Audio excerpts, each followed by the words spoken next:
I'm not going to gin around, okay? You either answer the questions... Under what section of the Queensland Health Act? Okay.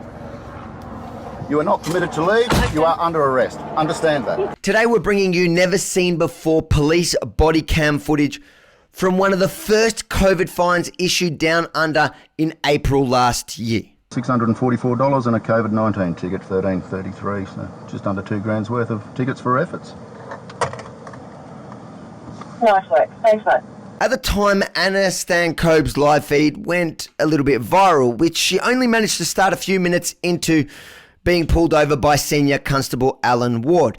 Today, what you're going to see is what led up to Anna's arrest and ultimate fine from the officer's perspective. But before you watch this, you need to know that Anna lodged a formal complaint about what happened that day to the Australian Human Rights Commission and won, because Queensland Police settled with her outside of court, which I don't care what police now claim. Settling outside court means you concede you were in the wrong or you were going to be found in the wrong.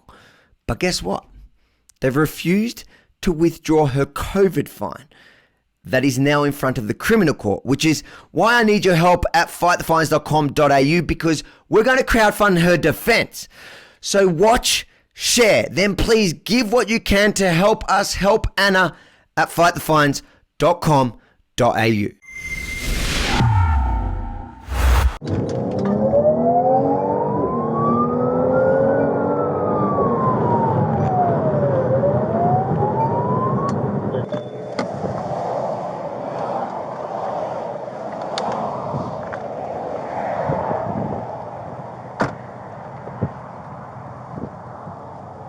Good afternoon. How are you? I'm well, and yourself? Not too bad. That's good. I'm Senior Constable Alan Ward. I'm from the Road Policing Task Force. The reason I've stopped your vehicle today is because of how fast you're doing coming down the bridge. You aware of how fast you're travelling?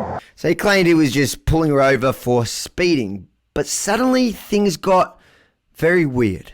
Queensland licence, is it? Yeah. Okay. No worries. And is this your motor vehicle? Yeah. And it's registered in your name? I don't want to answer any questions. Sorry? I'll give you my name. But Yep. Yeah. Okay. Yeah. Right. And whereabouts are you travelling from today? Where am I travelling from? I'm Yep. not going to answer any questions. Okay, that is a question that you do have to answer under the Queensland Health Act and the current COVID-19. Okay, I do require you to know where you've come from, where you're going to, and the purpose of your travelling. I need to know where you've come from, where you're going, and the purpose of your trip. Suddenly it seems like I pulled you over for speeding was just an excuse. I do not have to answer. Okay, if you refuse to answer, you're going to leave me with no choice but to arrest you. You're going to arrest me. Okay, hold on a second.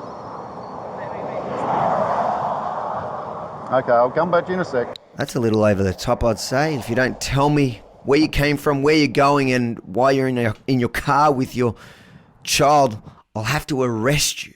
By the way, cops have a lot of discretion when it comes to enforcing COVID directions. He certainly has the choice of whether to arrest Anna for allegedly breaking coronavirus restrictions or to just ticket her for allegedly speeding, if that was the reason why he really initially pulled her over in the first place. But this pandemic has undoubtedly proven to the public that there are two types of cops out there. There are those who use their discretion in the best interest of the people they're supposed to serve, but there are also those using the pandemic for a personal power trip. There's no need to get angry. No, I'm telling you, you're not answering my question. Okay. My name Open the door. is Anna Marie Stancombe. Excuse me. I have Your name stated is my what? name. Okay, It you're took 5 intimidating attempts. me. It took 5 attempts. Do I need to ring Really? Triple O because my son is very scared here. He is 7 years old. You're opening your door by force. You're Because being you're not rude to answering me. my questions. I will answer I your have asked questions. a reasonable question. Okay, you're intimidating me. Can you please get out of my personal space? Right. And the reason Okay, for your could you travelling please today? shut the door, Not at this please? point in time, because Okay. I'm concerned that you may drive off. Really? Yes. You have no authority to open my door. I am not obliged to answer your questions. You were obstructing me in the course of my duties, and you're continuing to do so. I'm instructing You're about that you. far away from being arrested, okay? I'm not obliged to answer your questions. I stated my name. You are under the Okay. Queensland Health and COVID-19 Act. Okay. All I'm asking you is, where have you been? Where are you going? What was the purpose of your journey? And if you don't answer, I'm going to have to arrest you. That back and forth goes on for a while, and many of us have seen it.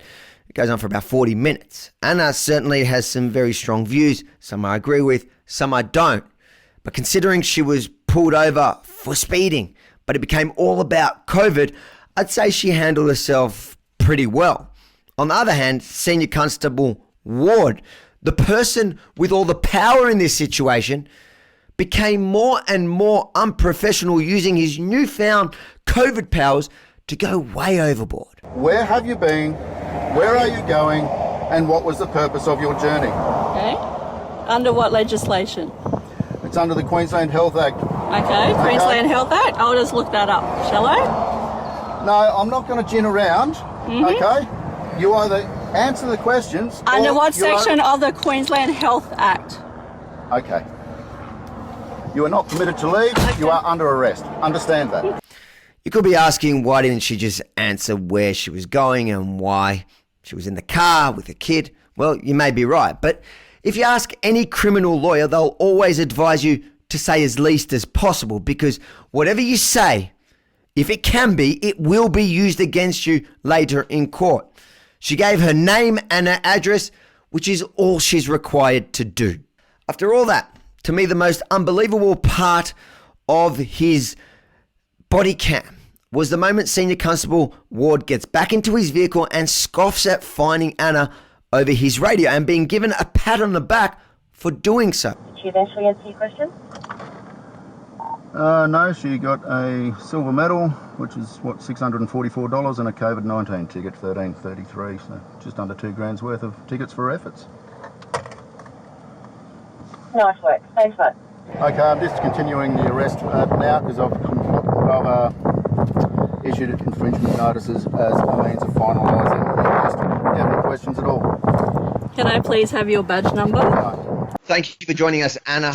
And so now that we've all seen the body cam, we can see that he pulled you over allegedly for a speeding infringement, and that quickly and bizarrely changed into a COVID thing.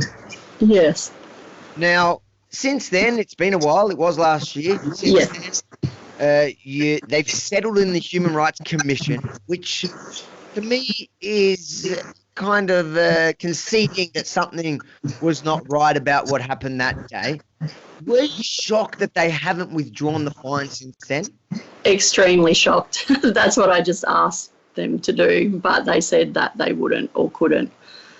So, yeah. Manny, thank you again for joining us, and thank you this time for taking on Anna's case. What can you tell us? Anna's case returns to court on the 12th of February.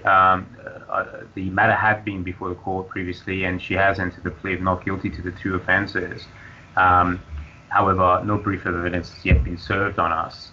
I'd just like to tell yourself and your viewers that now that I'm representing a number of these COVID-related fines, I'm beginning to see a pattern emerge that I think the public ought to be aware of.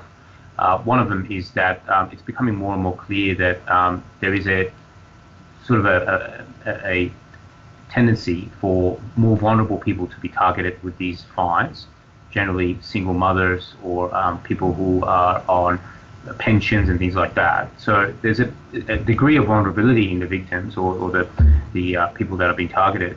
And secondly, what I'm seeing, which is even more concerning, is the lack of education and training with the officers who are attending on these matters with respect to not only the public health directions and the regulations, but the general law. So we want to tell you you're not alone in that. We're going to stand with you at fightthefines.com.au. We are going to crowdfund your defence. You've already spoken to our gun lawyer, Manny, who's taken over the case. How are you feeling about that? It's awesome. I'm so kind of relieved because I've been trying to do this all myself. And, yeah, Manny's awesome. And I feel that he understands and he's on our team and he knows that it's not right. So we need good people willing to help and, get some kind of justice for not only me and my family, but so that this doesn't happen to anyone else. You know, wow, you're laughing about giving your single mother with kids $2,000 worth of fines.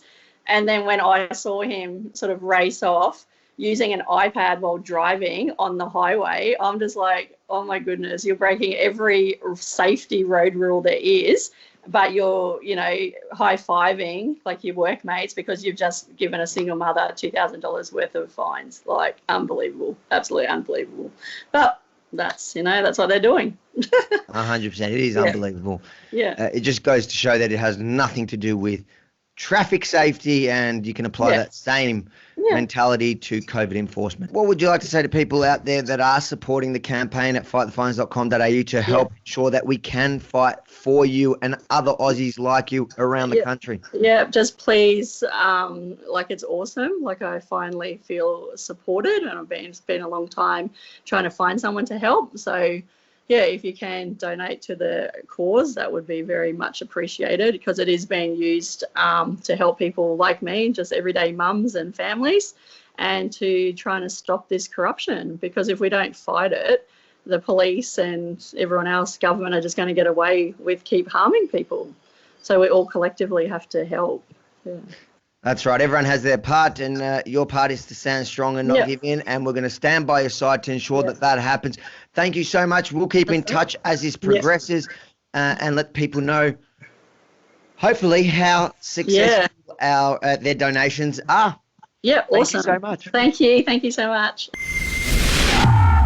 If you love this idea to fight the fines down under as much as I do, make sure to hit the like button below and share the video far and wide, because you never know who on your friends or family list can benefit from this campaign or able to help us help others. Again, fightthefines.com.au.